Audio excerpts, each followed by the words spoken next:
Elliott Wilson. Happy New Year, Elliott. Nah, Happy New Year, Elliott. Elliott, go home. What? Yeah, Elliott, you my man, but Elliott, you sound nuts.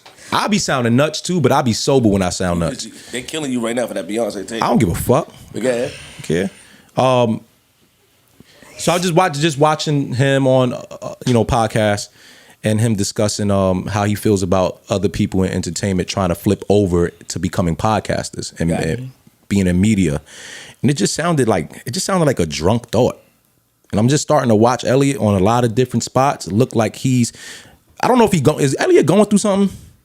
I'm not sure. I mean, we're all going through something. Yeah, but we all handle what we go through differently. Is he going through something? Because it seemed like every pod he's doing, he's either a little tipsy or he's just having these weird takes or he's expressing it in weird ways. Okay. Like angry. Like, and what was the take that he had? Be personally going well, about Cam. Well, his take was he didn't like the fact that he thought Cam was trying to now be the new Stephen A. Smith, or the fact that he's just in this space and he don't appreciate people in the music business trying to transfer over to being personalities or podcasters. He feel like they're taking his spot. But it's like, Elliott, you've been doing this for how long? Like, your spot is solidified. So, but what if he genuinely feels that way? Like, why he has to be a drunk? Well, that would be a really interesting take to have, considering that he comes up on this podcast quite a bit, because Joe was a musical artist. Yeah. And then became the podfather after, And in the podcast that you're doing, you're getting these podcasts, these thoughts and these opinions off on the very people that you think you're better than in the space. So it's like, why not just do that in your own time and space? Didn't he use like a couple of other examples besides just the one that he used? Like, I feel like he also used Summer Walker as an example. Yeah. But these are people who are natural. Well, Summer Walker's an introvert. Mm-hmm. So for her to have the platform to go ahead and show a personality, that benefits her. Mm-hmm. Like, that makes sense for her to create that platform to where people can get to know her on a different level instead of her having to now be interviewed. That makes sense.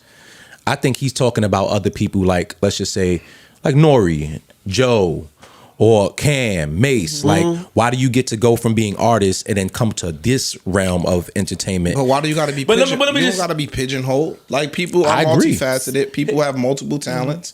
So if it's like saying Andre 3000 can't do the flute album, that quote unquote instrumentalist should be tight. Or that would be like someone in sports being mad about Tom Brady getting a broadcast gig or whoever. Yeah, exactly. Like, like a journalist. I don't see the issue. He said it was different, though. He did say that with athletes transferring over, it's a little different. Because they speak the language. They played the game, so then they're the ones who they're legit to take up the role of speaking as a sports commentator. That seems like the exact same. That seems like apples to apples to me.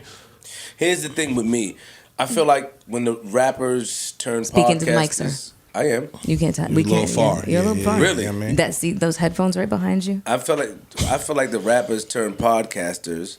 They invest a lot of money into the podcast game. I'm sorry, like they go above and beyond to give the audience something great to digest. Like, we can't, like, look at all the shit that Cam has done.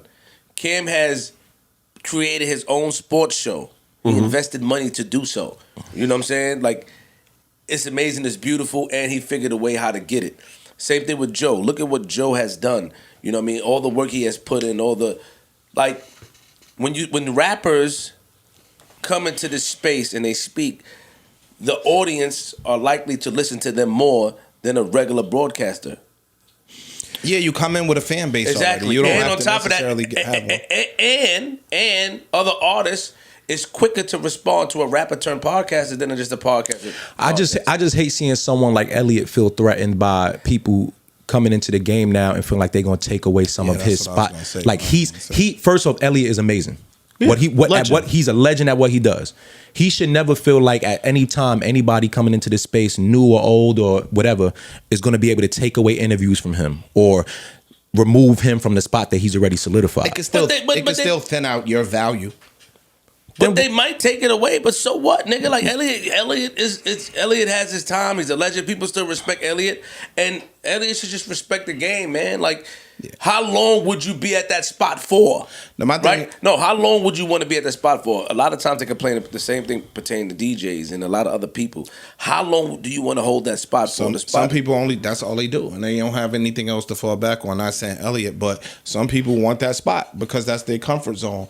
The thing with Cam and Mace or us or anybody else for that matter, just because I'm known for X, that don't mean I'm not good at Y and Z. You get what I'm saying? Mm-hmm. Cam and Mace, just to use them as an example, or Joe, or anybody, Cam and Mace have a sports show, right? Fire.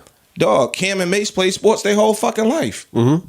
So what's the difference? Maybe they didn't play sports on an NBA level. You know what I'm saying? But that don't still mean that they can't be advocates of sports and be well engulfed in sports. Just because they didn't suit up and play on a professional level, that don't make Tom Brady more knowledgeable? Not knowledgeable, but validated in talking sports over Cam and Mace. You get what I'm saying? Like I just think that's corny. I didn't understand why Elliott was even mad at them because Cam and Mace doing a sports show it takes nothing away from you not threatening at all. You don't do anything within sports. Your music. If anybody, you should be mad at Shannon.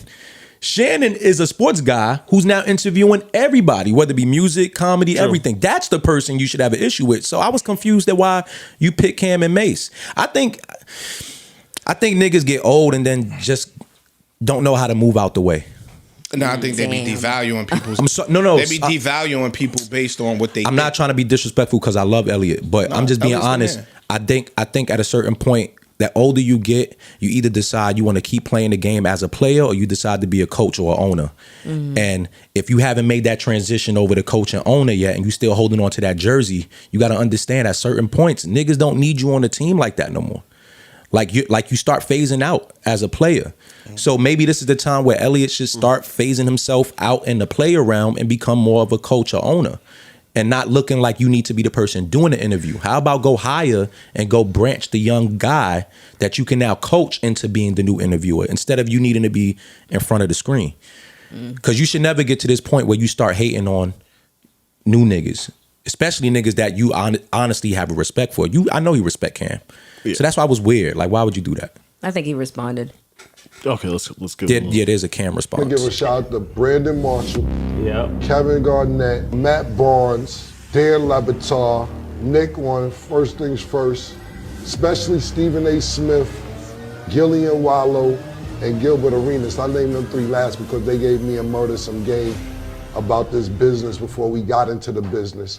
The rest of you bitch ass niggas, I'm telling you right now, we here. We here. Y'all can make your motherfucking phone calls. You can think what I'm saying ain't true. I'm telling you now, we the new source. We the new source. Murder, Stat, and Killer are the new source. Y'all niggas scared and y'all moving funny. Ready. We camera ready. First of all, Murder made the slogan. We do it like we do it for TV. Yeah. All y'all analysts and niggas that's pissed off, we gonna make you real mad now because niggas gonna start hitting me with the information. I'm gonna make sure I call my friends up. And shout out to Draymond Green too, because I called Draymond early. It's Summer League. We gonna be there every game. Yeah. Okay. Yeah. He's right. Yeah. He's right. Yeah, Elliott, stop, man. Complaining about it isn't gonna help because their show is dope. Like, it's here. We love you, so we don't want you to start looking like. I think Elliott's just playing into the villain role at this point. I really do. I hate calling everything just trolling, but I think that he's embracing the villain, super villain. I could kind of see that. Yeah, I think that he wants that. I don't like it, but hey. Okay. I mean, we did it. Yeah. New Joe Budden.